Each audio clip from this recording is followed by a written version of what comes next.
जय माता दी दोस्तों, कैसे हैं आप? आशा है अच्छे होंगे, स्वस्थ होंगे। तो ये मेरा आज का मॉर्निंग ब्रेकफास्ट है। आज मैंने आटे में चुकंदर और गाजर को मिक्स किया है और उसमें मैंने आलू भर के पराठे बनाए थे हस्बैंड के लिए, और बेटे के लिए मैंने ये कचौड़ियाँ बनाई थी। उसकी तबीयत ठीक नहीं है, उसको कुछ भी अच्छा नहीं लग रहा, तो मैंने उसको यही बना दिया था। तो जैसे बुखार होने से ना टेस्ट थोड़ा सा ख़राब हो जाता है, तो मैंने कोशिश की कि थोड़ा सा उसको टेस्टी कुछ खिला दो, चटपटा सा हो जाएगा। और उसकी ये सब चीज़ें तो बच्चों को पसंद ही होती हैं, तो मैंने कहा कि चलो कुछ भी खा लेगा। और ये थोड़ा सा ये जैसे इसमें चुकंदर है, गाजर है, तो ठीक ही है, अच्छी चीज़ है। तो इसलिए मैंने आज ऐसे ही उसको बना के दिया। लेकिन उसने ज़्यादा नहीं खाया था, थोड़ा सा खाया, वो भी उसने उल्टी ही कर दी थी। खैर, मौसम ही ऐसा चल रहा है कि सबकी तबीयत डिस्टर्ब हो रही है। ये दूसरे दिन का वीडियो है। यहाँ पर मैं अपना बेड ठीक करने आ गई थी। सुबह मैंने सबको खिला के भेज दिया था, सब लोग चले गए थे। और फिर उसके बाद से मैंने आज रोटी सब्जी बनाई थी बस, क्योंकि कल मैंने पूड़ी बनाई थी और वो बेटा ठीक से नहीं खा पाया। तो मैंने आज सिंपल ही खाना बनाया उसके लिए। और ये फिर उसके बाद से मैं यहाँ पर अपना बेड ठीक करने लगी थी। तो ये ब्लैंकेट है और ये बस थोड़ी सी ज़्यादा, मैंने ये ख़राब नहीं था, बस जैसे होता है ना ब्लैंकेट वगैरह तो चिपक जाते हैं बेड से, गद्दे से, लेकिन इधर उधर खिसक गया था। तो फिर मैंने इसको ठीक कर दिया था और ठीक से बिछा नहीं था ये, तो मैंने ठीक से बिछा दिया था। कल शाम को बस मैंने इसको ऐसे ही बिछा दिया था शाम के टाइम में। और हस्बैंड सोने जा रहे थे, तो मैंने बेडशीट चेंज की और उसको ऐसे ही बस बिछा दिया था। तो इस टाइम मैं उसको अच्छे से कर दे रही हूँ दोनों तरफ से, और अपना बेड में ठीक कर ले रही हूँ।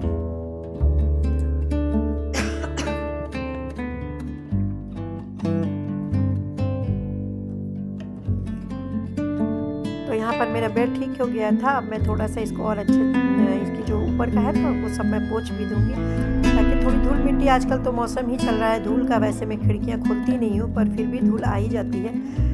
तो धूल वगैरह था, मैंने 2-3 दिन पहले इसको पोंछा था। हमेशा रोज़ नहीं पोंछती हूँ, जब भी देखती हूँ ना कि थोड़ा धूल सा लग रहा है तो मैं पोंछ देती हूँ। लेकिन 2-3 दिन हो गए थे इसको पोंछे हुए, तो फिर वापस से इस पे धूल आ गई थी, तो मैंने इसको आज पोंछ दिया।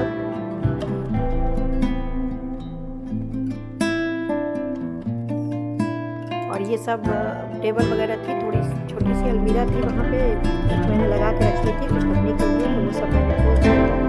और मेरा वो बेड क्लीन हो गया। उसके बाद से मैं यहाँ पर आ गई थी। ये बाबू का बेड है, बेटे का, तो इसको भी मैंने ठीक कर दिया। वो रात में पड़ रहा था यहाँ पे, तो अपना बैग वगैरह सब उसने यही रखा था। हालांकि ये गद्दा बहुत ही हैवी है, नहीं उठता है, इसलिए मैं इसको ऐसे मोड़ रही हूँ। और ये ना अभी तो ठंड है, इस वजह से मैं इसको हटा नहीं रही हूँ। उसकी तबीयत भी ठीक नहीं चल रही है, तो मैंने ये मोटा है, काफ़ी मोटा है, ये काफ़ी हैवी है, तो मैंने इसको अभी रहने दिया है। बाद में मैं इसको रख दूँगी, जब थोड़ा सा और गर्मी आ जाएगी ना, पतले ब्लैंकेट की ज़रूरत होगी, तो इसको रख के पतला ब्लैंकेट निकाल देंगे। तो फिर मैंने इसको अभी नहीं, इसका कवर वगैरह तो धुल दिया था निकाल के, लेकिन अभी इसको देखा कि मौसम चेंज हो रहा है बार बार, कभी ठंड कभी गर्मी ऐसे हो रहा था, तो मैंने इसको अभी अंदर नहीं रखा। अभी इसकी तबीयत ठीक नहीं, तो वो इसको ही ओढ़ रहा है। तो जो भी चीज़ें यहाँ पर बेड पे बिखरी थी ना, वो सब मैंने हटा दी है, उनको उनकी जगह पे रख दी है और बेड क्लीन कर दिया है। यहाँ अभी सुबह में हस्बैंड को मैंने ऑरेंज दिए थे खाने के लिए। हालांकि उनको तो ये सब पसंद ही नहीं आता है, लेकिन मैंने उनको दिया। उसके बाद से वो चले गए थे ना, तो उसके बाद से मैंने ये सब क्लीनिंग का काम शुरू किया था।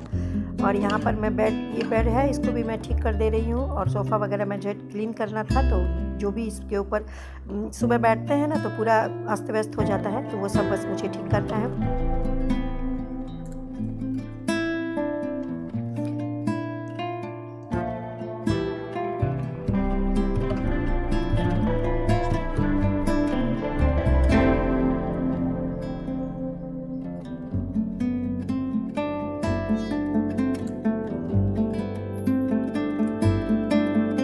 तो यहाँ से ये सब मैंने यहाँ पे ठीक कर दिया है। और इसको कुशन वगैरह मैं अच्छे से लगा दूँगी। और बेड थोड़ा सा बस इसके ऊपर था, थोड़ा सा मैंने ऐसे ही बस हो गया था, ज़्यादा गंदगी नहीं थी इसके ऊपर, बस थोड़ा बहुत झाड़ दो और इसको ठीक से बिछा दो वापस से, बस इतना ही मुझे करना था। तो ये सब भी मैंने कर दिया था। उसके बाद मैंने टेबल पोंछा, क्योंकि टेबल पे जैसे पानी वगैरह गिरा देते हैं ना, या कुछ खाया, चाय पिया या कुछ भी, तो गिर जाता है। तो इसके लिए मैंने इसको अच्छे से पोंछ दिया था। और चूँकि विंडो यहाँ की खुलती है ना, तो धूल आती है, तो धूल वगैरह ज़्यादा ही हो जाती है बस। तो मैंने इसको भीगे कपड़े से बस पोंछ दिया है और ये भी मेरा क्लीन हो गया है। यहाँ पर मैंने पूरे घर में झाड़ू लगाया है। झाड़ू थोड़ा आज मैंने अच्छे से लगाई थी, जैसे सोफ़ा वगैरह के नीचे और जो भी चीज़ें हैं ना सामान, उन सब के नीचे से पूरा मैंने कूड़ा एकदम ले लिया था। सुबह में तो मॉर्निंग के टाइम में जल्दी से काम करना होता है, तो जल्दी से मैं झाड़ू लगा देती हूँ। तो बस जल्दी फटाफट से जो भी होता है ना, जल्दी जल्दी झाड़ू लगा देते हैं सुबह में। इस टाइम थोड़ा आज मैंने कहा कि थोड़ा अच्छे से मैं झाड़ देती हूँ, क्योंकि जैसे बता ही रही हूँ कि हवा चल रही है तो धूल मिट्टी आ रही है और इतनी ज़्यादा देखिए धूल आ रही है ना। और मेरा तो ये बाहर भी कंप्लीट नहीं है ना, तो बाहर भी पूरा धूल है, तो वो सारा अंदर आ ही जाता है। हवा थोड़ी भी चलेगी तो धूल अंदर आ ही जाएगा। तो या पैरों में, चप्पल में लग के आ जाता है धूल, तो फिर इसलिए मैंने थोड़ा अच्छे से झाड़ दिया था, तो पूरा भी अच्छा खासा निकला।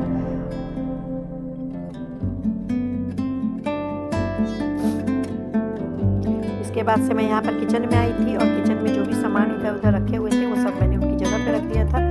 और ज़्यादा कुछ मैंने सुबह बनाया नहीं था, तो मेरा किचन साफ़ ही था, कुछ वैसा गंदा नहीं था। लेकिन ये है कि मैंने इसके सामान सब हटा दिए थे और उसके बाद से मैंने दूध वगैरह मुझे गर्म करना था, तो वो मैंने रख दिया था गर्म होने के लिए। और बेटे को मुझे ना रेड टी बनानी थी, जैसे कि गुड़ और गोल मिर्च, अदरक, ये सब डाल के मैंने उसके लिए चाय बनाई। और उसको पूछा कि तुम पियोगे, तो वो बोला कि ठीक है, उससे गले में उसके आराम हो जाएगा, उसके गले वगैरह में पूरा दर्द था। तो मैंने उसके लिए भी चाय बनाई और अपने लिए दूध की चाय बनाई। और इधर उसके साथ ही मैंने दूध भी गर्म किया था और इसके बाद मैंने इधर किचन भी साफ़ कर लिया था। तो गीले कपड़े करके मैंने 2-3 बार स्लैब को पोंछ लिया था, क्योंकि आजकल कुछ भी गिर रहा है ना तुरंत सूख जा रहा है। पानी हो या कुछ भी, थोड़ा सा देर छोड़ दीजिए तुरंत सूख जाता है। तो चाय वगैरह जैसे छानो तो वो भी गिरता रहता है ना, तो वो भी सूख जाता है, गिर जाता है। तो मैंने उस सबको पोंछ लिया, अच्छे से क्लीन कर दिया था। और यहाँ पर जो मेरा बेटा था ना, उसका तबीयत जैसे मैंने बताया ठीक नहीं था। तो जब मैं वो घर साफ़ कर रही थी तो मैंने उसको इस बिस्तर पे भेज दिया था कि यहाँ जाके लेटो। हालांकि वो रजाई में ही लेटा था। तो अब मैंने तो क्लीन किया तो उसको यहाँ पर भेज दिया और बोला था कि ब्लैंकेट ले लो पतला, लेकिन उसने नहीं लिया, वो ऐसे ही आके लेट गया था। तो मैंने उसे भी चाय दी थी और खुद के लिए भी चाय ली थी। तो वो थोड़ी गर्म थी अभी, तो मैंने कहा जब तक वो चाय ठंडी होगी तब तक मैं ये पोछा लगा लेती हूँ। और उसको जैसे वो तबीयत ख़राब होने से क्या होता है ना, बच्चे बार बार डिस्टर्ब करते हैं, बार बार परेशान करते हैं कि ये दर्द हो रहा है, वो दर्द हो रहा है, या ये तकलीफ़ है, वो तकलीफ़ है।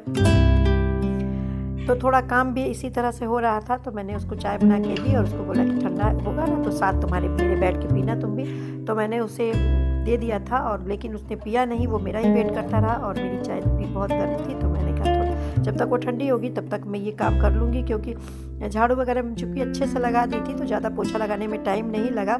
हालांकि फिर भी मैंने हर जगह 2 बार करके ही पोछा था। एक बार मैंने लगाया, फिर मैंने दोबारा गीला करके दोबारा से पोछा लगाया कि अच्छे से साफ़ हो जाए घर।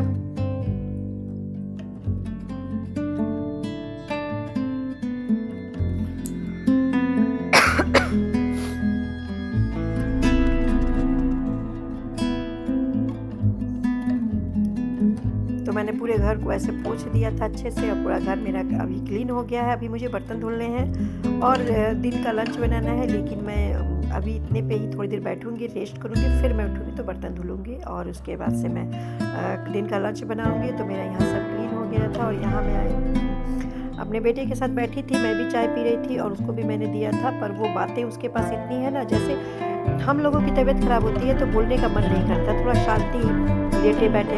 लेकिन ये बच्चे होते हैं ना बहुत चंचल, अगर ये इनको बेड में दूंगी ना, रजाई में भी लेटा रहेगा तो भी कुछ ना कुछ वो बोलता रहेगा, चाहे हमें बुलाता रहेगा, चाहे मेरे पास बैठो।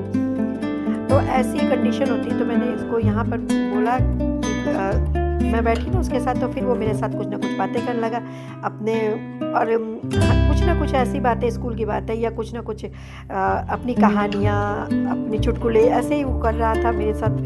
तो उसी पर मुझे उसकी बातें बस मैं सुन रही थी और उसके साथ बैठ के मैं थोड़ी उसकी बस बातें, वो जो कर रहा था वो मैं सुन रही थी।